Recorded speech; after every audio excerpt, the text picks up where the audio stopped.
Hello, everybody. Welcome to The Print. I am Bidisha, the consulting editor for economics at The Print, and I am joined by Saurabh Mukherjea today. Saurabh doesn't really need an introduction, but I'll try to be as brief as possible. Saurabh is the founder of Marcellus Investment Managers and one of India's most widely read financial thinkers. His latest book, Breakpoint: The Crisis of the Middle Class and the Future of Work. I have the book with me here. Okay. Co-authored with Nandita and Sapna Bhavsar. It takes a deep dive into what he describes as a structural crisis facing India's middle class. Saurabh, firstly, congratulations on the book. Thank It's a you. Thank you so much. read, and I would say quite an unsettling read for me as well. Let me start by sort of laying out the central premise of your book. You argue that India's middle class, roughly those earning between 5 lakh rupees to rupees 1 crore annually, is at a break point, a moment where the old model of education, stable jobs, rising prosperity is beginning to collapse. You describe what you call a triple squeeze. Jobs are disappearing, wages are stagnating, and debt is rising. So let Yeah. me begin with the big question. Are we witnessing a structural decline of the Indian middle class? I think we're witnessing the reinvention of the Indian middle class, and Vidisha, this goes back to our previous pod, right? In the previous pod, we discussed a Sagar Manthan where India, per force, right, by compulsion, India will have to tilt away from a model which was dependent on exporting IT services Right. and using those $250 billion of exports to fuel middle class consumption, often on imported products such as the equipment you and I are using for this podcast. Right, so that was India's model from 1991 through effectively till 2021. And typically, one of the things that I think you and I as economists have seen is typically when countries make the transition from low income to middle income, it's very rare to find a country where the same economic model sustains for more than 30 years, right? So as it is that labor arbitrage IT services model was approaching its sell-by date. I think what a bunch of circumstances have done, such as AI, such as automation, such as the falling currency, such as the FTAs which are coming about. What a bunch of things are doing is it's forcing, and I think in the years ahead we will see more of this. It'll force the middle class to say it simply doesn't make sense to get these degrees from Indian universities, then sit unemployed for a few years, then settle for a low wage job. There's a better way to live life. There's a more lucrative way, more interesting way to live life. And I think that journey has already begun, right? We've given, as you're citing, we've given a lot of perhaps unsettling data in the book, but I would like to believe a lot of relevant data in the book that from a financial perspective, from a just common sense perspective, it doesn't make sense for 8 million people to become graduates when all the data, not just the data in Breakpoint, but I think Azim Premji University published research 2 weeks ago saying that in the year that they graduate, less than 3% of graduates get a white collar salaried job, right? So that piece of data actually isn't in our book. If a data point is unsettling, more than the unsettling data points in the book, those who haven't read it, just find your way to the Azim Premji University research on graduates in India. They are saying in the year that they graduate, less than 3% of graduates actually get a white collar salaried job. Less than 7% of graduates find employment of any sort, right? So from a variety of perspectives, the free market is giving a very common sense, very pragmatic signal that if you want to invest in your human capital till the age of 21 and you're sitting it out of the labor market, well, you can graduate at the age of 21, but there really aren't that many jobs around for graduates. And therefore, you might as well make the more pragmatic decision to leave school after class 12. In fact, we've cited in Breakpoint lots of data, Vidisha, which says leaving school at class 12 is the optimal decision in the labor market. At class 12 graduates, class 12 pass outs tend to earn significantly more than graduates in the country. We've also given data in the book that construction workers earn twice as much. Construction workers earn twice as much as graduates joining prestigious firms in our country. We're not talking about graduates joining some clerical job in an obscure firm. Graduates joining Nifty 50 companies earn half as much as a construction worker. And I dare say the construction worker's real wage growth in the coming years will be better than that of the graduate joining a Nifty 50 company. Let's break down sort of the term breakpoint first, and then I'll move on to the triple squeeze bit. You use the term breakpoint, which, correct me if I'm wrong. I heard it last. I mean, it comes from tennis. To describe a moment where the game can shift dramatically. And in the book, you say India is exactly at that moment. Can you explain what makes this moment different from previous economic slowdowns? It's not that this is first time you're experiencing such. So, is this a cyclical issue or something that is fundamentally structural?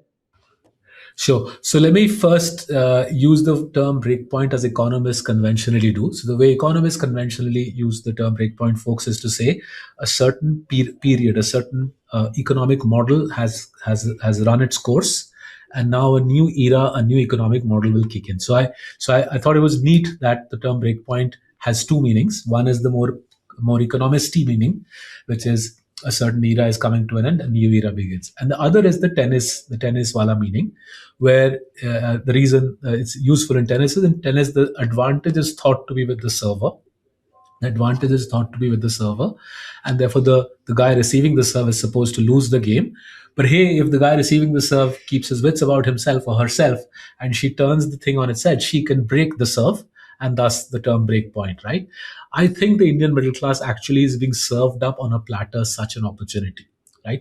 And the point we try to make in the book is, if the middle class looks around itself and says, let's break the age old norms of going to college, graduating, joining some firm as an intern, and hoping and praying one day I'll become the MD 40 years out.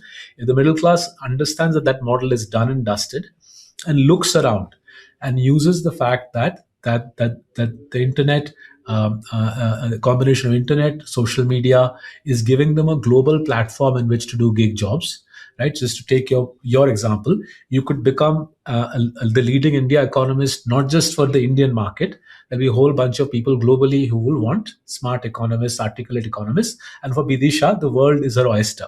But for Bidisha, the world is her oyster if she realizes, I don't want to be a salaried employee, right? Hoping and praying for a decent appraisal and a pay rise.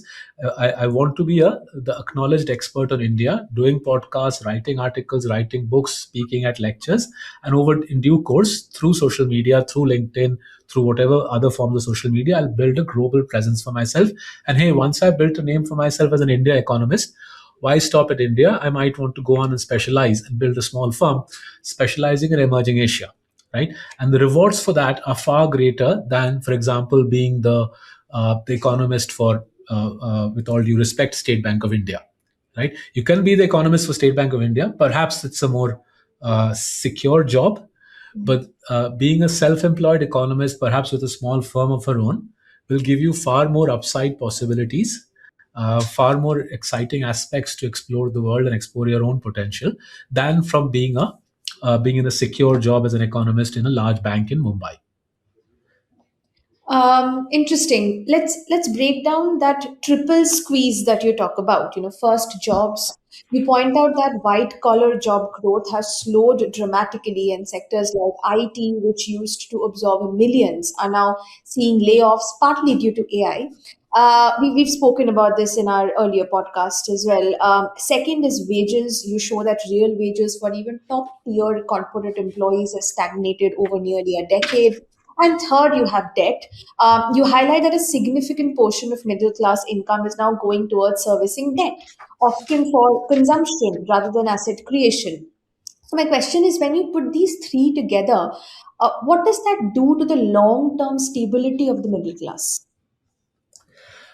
I think there's two ways to think about this, right? There's the more positive Sagar Manthan way that I was trying to outline in my previous podcast, where we as investors are saying that we can see that the consumption driven, IT services driven part of the economy has run its course.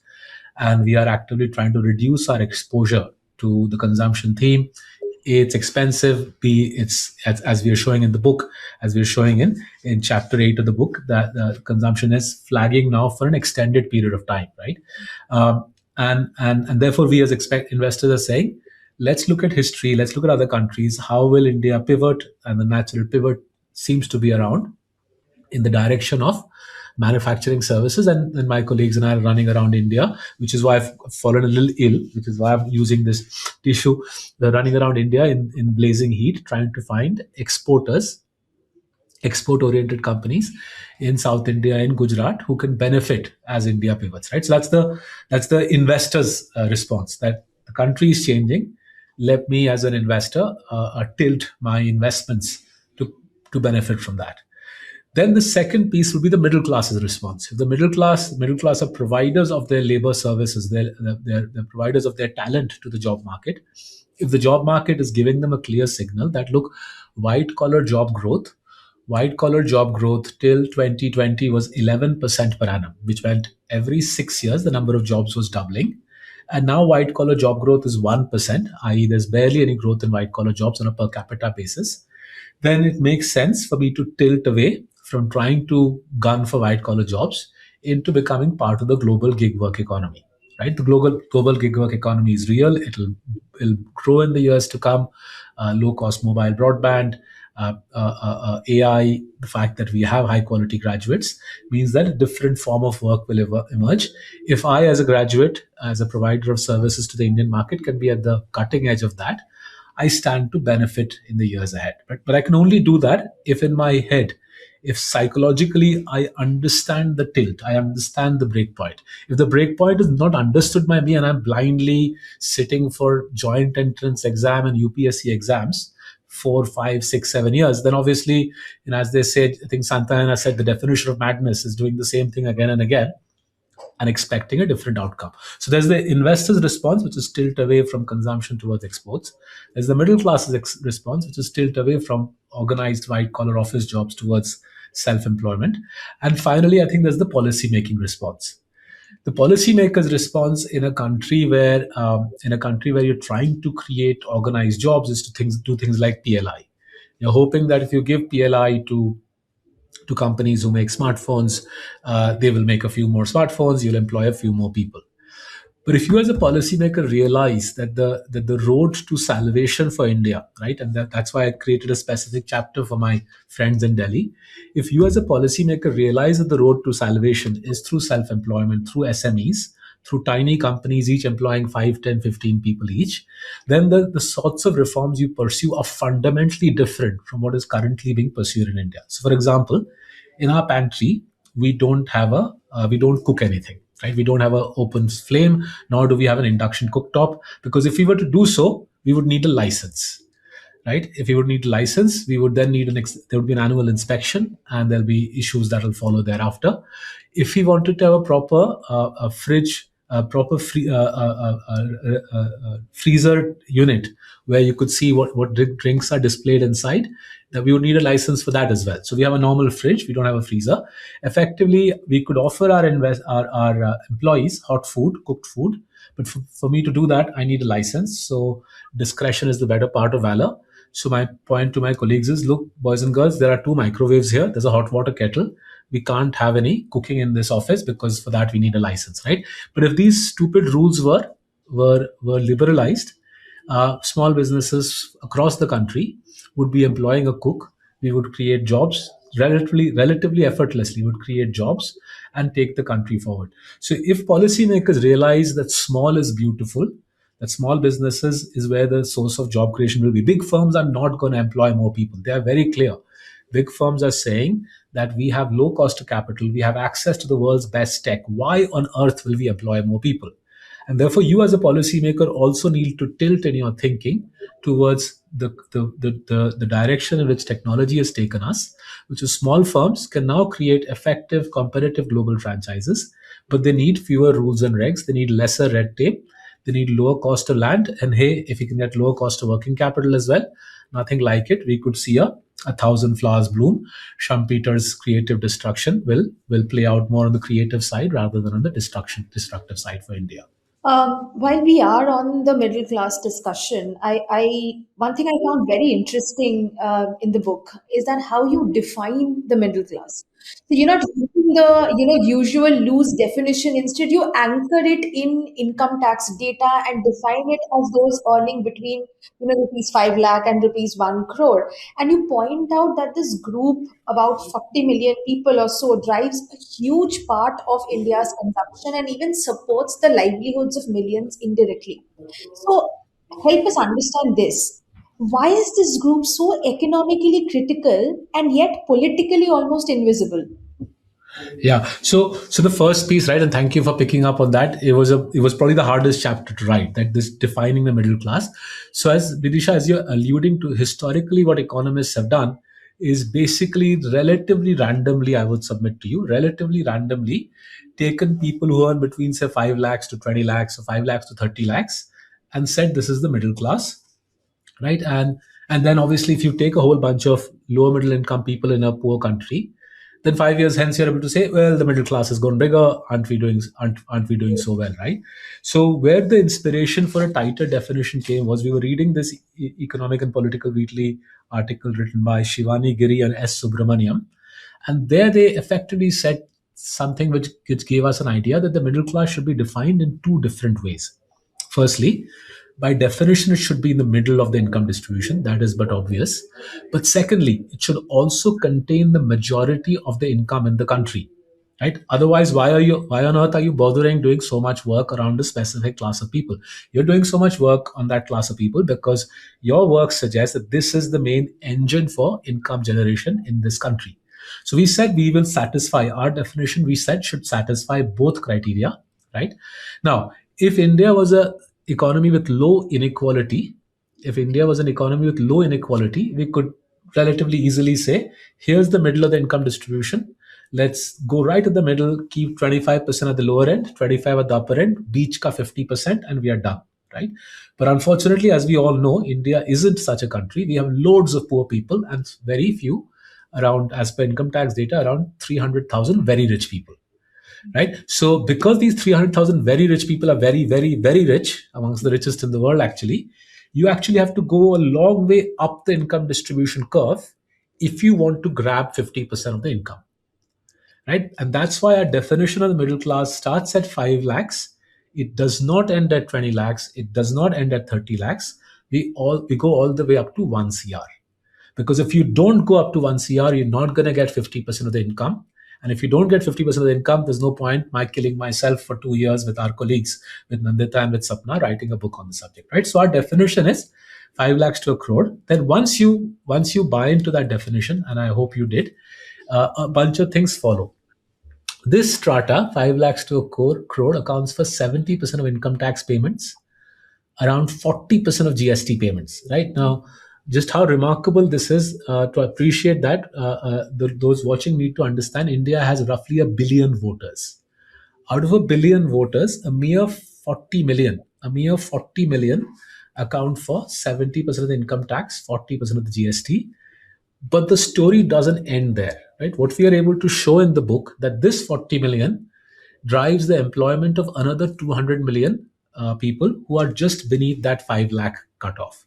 So, for example, the gentleman in our office who makes tea and coffee in the hot water kettle, not the open flame, we don't have an open flame, the ladies who come to clean our office, the drivers in the car park in our office, the security guard at the gate outside, right? So we show in the book that there's only about 250 million people in India in regular employment. Out of those 250 million, roughly 40 to 50 million are income tax filers, but the other 200 million are dependent on these income tax filers. So therefore, India's entire organized employment ecosystem hinges on this tiny 40 million group, which earns between 5 lakhs to a crore, drives 70% of income tax payments, 40% of GST, and basically drives organized employment. So the analogy we used was butterflies. The middle class are butterflies flapping their wings. And when the middle class flaps its wings very, very proactively, it creates a hurricane in India. And that's broadly what we are in at the moment. Very interesting. Let's come to one of the most striking and frankly uncomfortable arguments in your book. You say that education is no longer a fail-safe path to success. India produces over 8 million graduates every year, and yet graduate unemployment is extremely high, even higher than for the uneducated. And even elite institutions are seeing declining placements. We've seen news here and there from IITs, IIMs. So, what went wrong? How did education, which was supposed to be the ladder of mobility, become part of the problem? So the way we picked up on this was around 3 years ago, right? So COVID ended 21, and around 20 to 23, Vidisha, I started seeing my Bengali middle class relatives lose their jobs, right? And they were getting jobs again, but they were getting them at lower salaries, right? And it reminded me of the 80s. So I was in my teenage years through the late part of the 80s.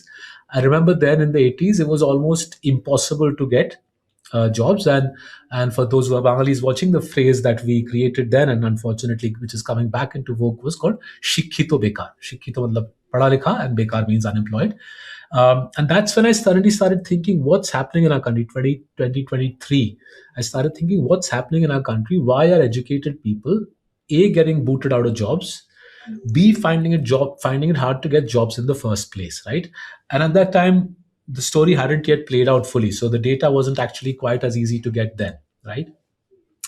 Then through 2024, a whole bunch of people started publishing data on this. Teamlease, for example, which is a leading provider of recruitment services.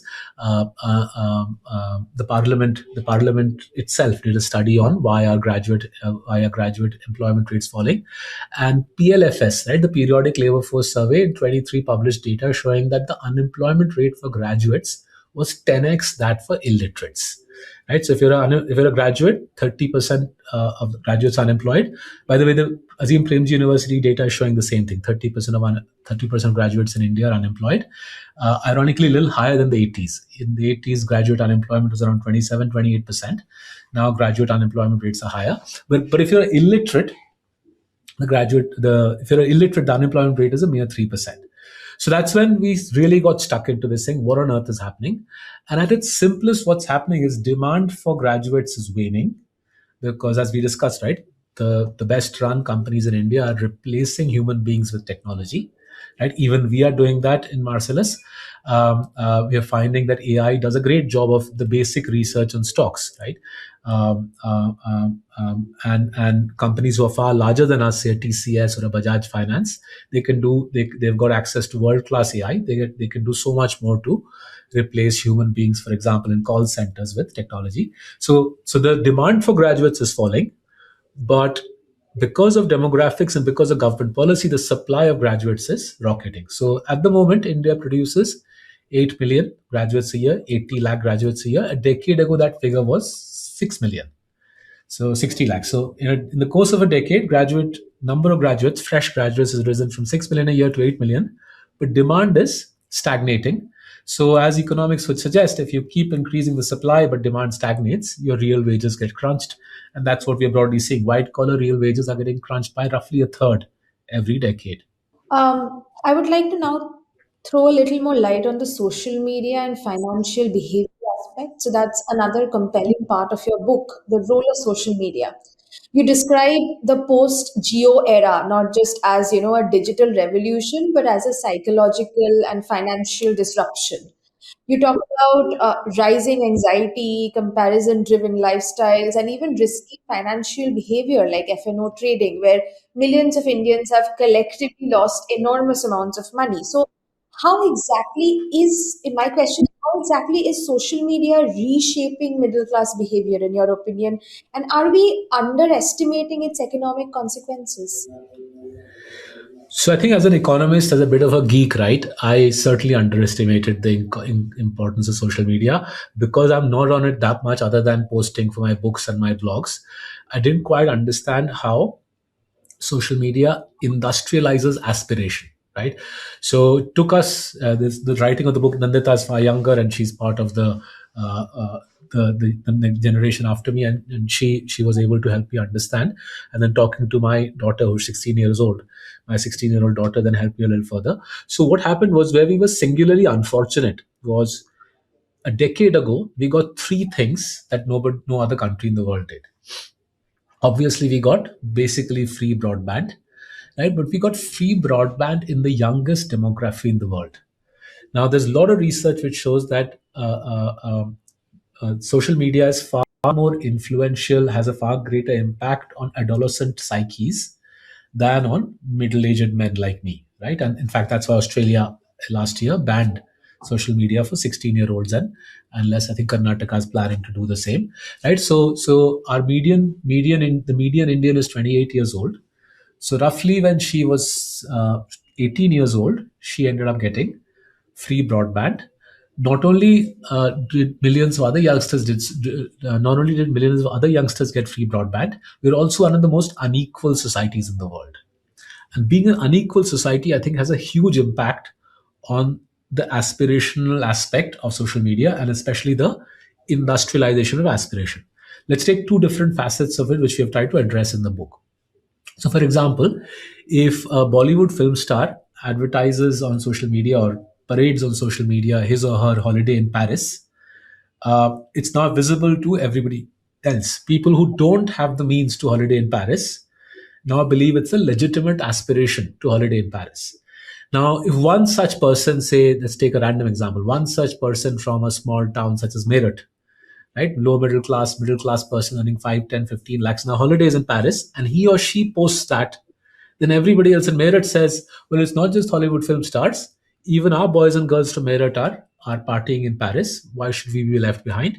And that's led to an enormous blast of retail loans funded lifestyle, right? So personal loan funded lifestyle.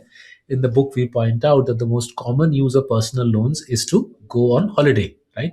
Whether it's Maldives, Mauritius, Missouri, right? Everybody is cutting their cloth to suit their needs, but loan funded holidays has become so common that when we travel to small towns in India, the bank manager is bewildered that I don't take loans to go on holiday. He simply can't understand. And if I don't, well, he attributes that I'm a middle-aged fuddy-duddy. He asks Nandita, surely आप तो loan लेते होगे छुट्टी पे जाने के लिए, right? It's become the default behavior. This is the industrialization of aspiration. A separate facet of this was, during COVID, naturally, lots of people had very little to do, especially factory workers, office workers from clerical jobs had very little to do, but they had cheap Chinese smartphones and they had free broadband. And a whole parade of social media influencers got to work, showing people that, look, you can make so much money through the stock market. Why don't you do FNO? It's easy enough. There were so-called classes given in FNO. And as SEBI data subsequently shows, effectively in the last 4 years, the Indian middle class, the lower middle class, have lost 4 trillion rupees or 4 lakh crores. Just to put that number in perspective, 4 trillion rupees, it's a massive number. The government of India's annual education budget is 1.1 trillion. Right, so every year the middle class loses roughly the same amount of money as the government of India's the government of India's education budget. Roughly 9 million retail traders are at the receiving end of this, and as you can therefore imagine, quickly infer from the maths, 1.1 lakhs per year is the typical loss from futures and options trading online. Um, uh, uh, uh, uh, uh, half of this 1 lakh crore is going to hedge funds on Wall Street. They're using state of the art algos and AI, ironically, to pull away money from the middle class's demat accounts. Effectively, you have hedge funds in Wall Street looting poor Bablu in Bulandshahr. Bablu in Bulandshahr on his Chinese smartphone with his free broadband is haplessly trying to make money on the bank Nifty or the Nifty on options, are getting taken to the cleaners. There is no precedence for this sort of double hammer. I haven't seen any other country where social media is translating into a debt crisis. And this is a debt crisis, I think, because if you look at India's household debt, excluding mortgages, household debt to household income, the ratio is around 32%. Most other countries are around the 20% mark. We ourselves as Indians used to be around the 20% mark till 2020. It's in the last 6 years we've gone into this extraordinary place, and certainly no other country has retail investors being taken to the cleaners every year for 10, 11 billion dollars, half of which goes to foreigners. It's like we wake up every year and say, this year we need to give Wall Street a $5 billion gift from India. And they're not going to say no. So we're funding many mansions in Connecticut and New York with the hard-earned monies of our middle class. Let's talk about AI because that's a central theme in your book. You argue that AI is not just a technological shift, but it is also a direct threat to middle class employment, especially in areas such as IT services and customer support. At the same time, you also say it could create new opportunities. So, where do you stand on this? Is AI more of a threat or is it an opportunity, let's say for India, to be specific? So, Bidisha, with every technology, there's a substitution effect, which is what we are seeing with AI now. So, for example, with the electric light bulb, Edison and the light bulb 1880, I think he discovers the light bulb, creates General Electric, and immediately it's apparent that the candle maker and the gas lighter, they lose their jobs. So, between 1880 and 1900, the substitution effect means Edison's light bulb wipes out millions of jobs in America. But then by 1910, it's apparent that the light bulb will also create the gramophone, it'll create cinema, it'll create Hollywood, and the complementarity effect kicks in. And I think we in India will go through that two-phase piece. The substitution effect we discuss extensively in the book. There's a stellar work done by Niti Aayog in their October 2025 report, where the Niti Aayog says that by 2031, roughly a fifth in a certain scenario, they say that roughly a fifth of the jobs in IT services and call centers could be gone. That translates to roughly 2 million jobs. But the complementarity effect, I'm pretty sure, will kick in. Now, whether it will take 3 years to kick in or 5 years, I'm not be able to try as we tried as much as we tried, we couldn't nail down a timeline for that.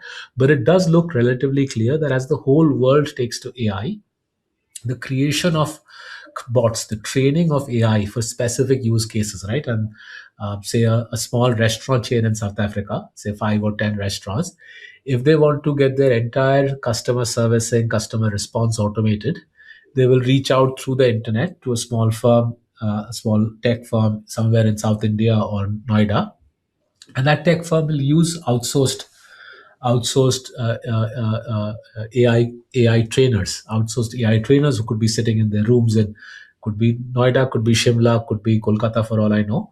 And thus, I think an ecosystem will spring up where the entire world's labeling of data, cleaning up of data, training of bots will be done by Indians. And we envisage in the book that as many as 100 million jobs could emerge from that ecosystem.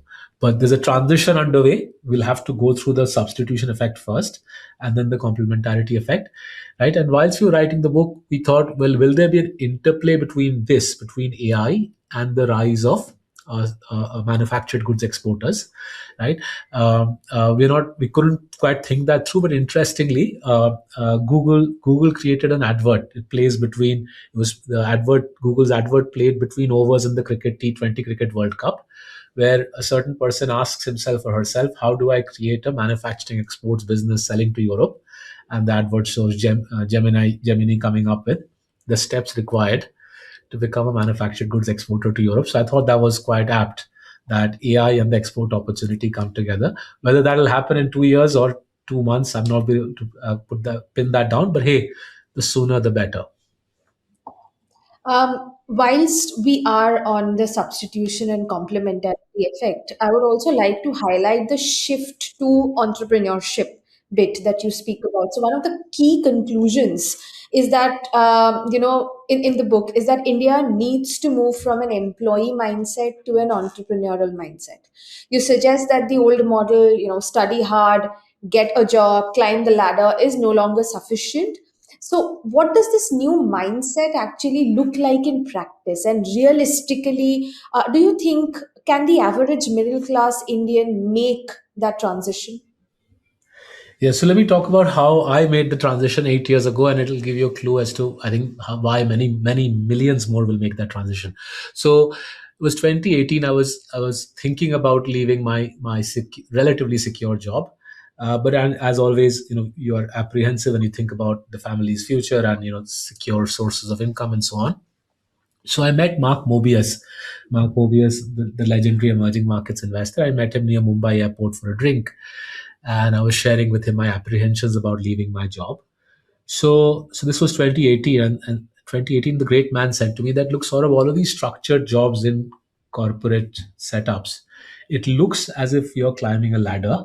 It looks as if you're climbing a structured ladder. And he says that once you get a little older, you realize that the ladder itself is falling in space, right? So the ladder itself is falling in space, uh, and I was convinced by that metaphor. I was convinced by the metaphor, and I didn't look back in terms of resigning after that. I resigned. I went through a couple of tough years to set up Marcellus, but it's worked out all right so far. My reckoning is many more will make that shift. I think a big part of the shift is psychological, right? And in the last chapter of the book, we dedicate a whole section to why entrepreneurship in India is no longer inhibited by lack of money. There's plenty of money now, right? In the book, we've quantified the many different sources of money available to entrepreneurs now. There are, other than the United States, there's no other country in the world where there is so much money available to become an entrepreneur, right? There's the best part of $40 billion of angel venture capital and private equity funded. There's loans from the government. There's equity capital available from the government. But the challenge, the binding constraint, is not the money. The binding constraint is the mindset. And in page 207 of the book, we draw the contrast between the employee mindset, which is what I used to have, which I would submit to most Bengalis listening, is what we grew up with, the employee mindset, and the entrepreneur mindset. The entrepreneur mindset comes naturally to people from certain communities, the Gujaratis and the Marwadis and the Sindhis, for instance. But I don't see there being some sort of massive cultural issue that Marathis and Bengalis and Kannadigas and Tamil speakers can't adopt the employee mindset. In fact, what I see when I travel around the country is increasingly communities which were not historically identified with entrepreneurialism, they are taking to entrepreneurialism because, as we discussed, the free market is leaving you no choice but to become an entrepreneur. So, for example, right, the attitude towards failure. In a conventional corporate structure, you don't take risks, you don't stick your head above the parapet. You toe the company line, you speak respectfully in meetings, you don't come up with crazy business ideas, right? And why is that? Because failure can be career limiting in a large corporate hierarchy. If you're branded as a bit of a maverick, a taker, then God save you, you're not going to get promoted thereafter, right? Whereas in entrepreneurial life, failure is an essential part, right? It's an essential part. It's an essential building block of building a successful business, of learning which risks to take, which risks not to take, right? So if you don't embrace failure as an entrepreneur, I'm afraid it's not going to work out very well. So the challenges around entrepreneurship, and a lot of credit to the government on this, a lot of credit to Shark Tank. I think Shark Tank's played a terrific role in socializing the idea that entrepreneurs are not people who do shady things. They are perfectly respectable, smart, driven individuals who are taking the country forward. And I think we will see the entrepreneurial shift. Indeed, in that the last chapter of the book, we cite NSSO data, Bidisha, and I was stunned to see this. In urban India, roughly as many people now earn a living from entrepreneurship as they do from salaried jobs. And I suspect 5 years hence, the salaried job number will be down and the entrepreneurship numbers will be up. Um, whilst you just shared a very powerful story, your story, from the employee mindset to the entrepreneurship mindset, there are also a couple of powerful stories in your book of individuals who did everything right and still struggled. People with degrees, good jobs, decent incomes, but they are still under pressure. So let me ask you this: is this crisis also, as you mentioned, psychological and not just economic? And if there's one belief that the Indian middle class must urgently unlearn today, what would that be? I think the notion that the world at large, whether it be your company, your government, or the society you belong to, can give you stability and security, I think that notion we'll have to abandon. Right? There is no company. The government has too many things on its plate, And as we all move in fairly fluid societies, right, we move from city to city.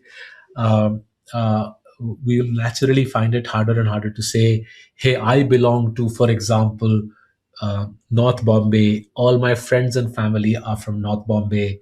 I'm a North Bombay boy. This is where I will live, and die, and so on. Right? Economic opportunities will take us to different parts of India, indeed different parts of the world. The government will be able to do less and less for us with each passing year. And as I discussed, the company will fade away as the main structured influence. So you, therefore, you become the master of your own fate. You naturally have to be therefore frugal in how you spend money.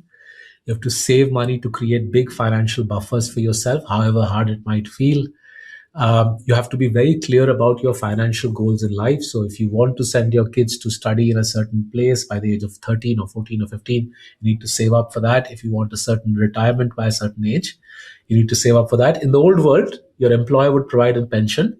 The employer would literally come and tell you, tomorrow is your last day in the firm, Bidisha, and you'd retire dutifully and draw down the pension, right? And that was at one level a nice life. Many of my relatives led that life. They worked in the same place for 40 years, retired, got superannuated, and then drew down the pension. But I would like to believe the life you're living, the life we are living today, is at one level more vibrant. It's more exciting. Yes, it has downside, provided we financially buffer ourselves from the downside. We can benefit from the good things that this world has to give us, whilst looking after and making sure that there's a cushion on which we land if difficult things were to happen to our families or to us. I think as long as the mindset shift occurs, then a lot of positive things can flow from that. But those who are sort of watching this and saying the government is expected to do this and my employer is expected to do that and my society around me is expected to do this, I'm afraid that ain't going to happen, but beyond a minimal extent in the years ahead. Saurabh, thank you so much for such important insights. Definitely, there has been data and analysis in your book that has been quite unsettling for me to read. But I felt they are very very important to have a conversation regarding at this point in time. And this has been an incredibly insightful conversation. And to all our viewers, if you found this discussion meaningful, stay tuned for more such conversations on the print unscripted. Sort of once again, congratulations for your book. Really looking forward to all the discussions around it. Thank you And so those who much. haven't brought Breakpoint, can I just suggest, please read the book. We put in 2 years of very hard Yes, work, as Bidisha said, to come up with not just unsettling data, but a narrative around what's happened and how 100%. we can take control of our destiny going forward. Thank you for Yes. hosting me, Bidisha. Thank you. Thank you so much.